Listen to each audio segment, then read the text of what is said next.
বিএনপির ভারপ্রাপ্ত চেয়ারম্যান তারেক রহমান দেশের পথে, এরকম অনেক নিউজ সোশ্যাল মিডিয়া সহ বিভিন্ন মিডিয়ায় ভাইরাল।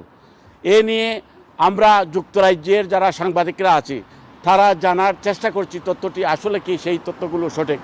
তারেক রহমানের কয়েকটি ঘনিষ্ঠ সোর্স এবং যুক্তরাজ্য বিএনপির নেতৃবৃন্দ থেকে আমরা জানার চেষ্টা করেছি আসলে কি তারেক রহমান দেশের পথে। তারা এই বিষয়টিকে উড়িয়ে দিয়ে বলেছেন সেটি সম্পূর্ণ মিথ্যা এবং বিভ্রান্তিকর। তারেক রহমান যখন দেশে যাবেন বিএনপির পক্ষ থেকে দলের মহাসচিব মির্জা ফখরুল ইসলাম আলমগীর ঘোষণা দিবেন।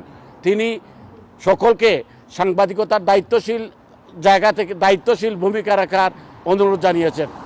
এদিকে গত 23 ডিসেম্বর থেকে বিএনপি চেয়ারপারসন সাবেক প্রধানমন্ত্রী বেগম খালেদা জিয়া ঢাকার এভার কেয়ার হাসপাতালে চিকিৎসাধীন আছেন।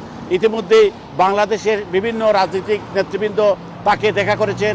আজকে বাংলাদেশের প্রধান উপদেষ্টা ডক্টর মোহাম্মদ ইউনূস তার সাথে দেখা করে বেগম খালেদা জিয়ার শারীরিক স্বাস্থ্যের খোঁজখবর নেন। গতকালকে বাংলাদেশের 3 বাহিনী প্রধান বেগম খালেদা জিয়ার সাথে দেখা করেছেন।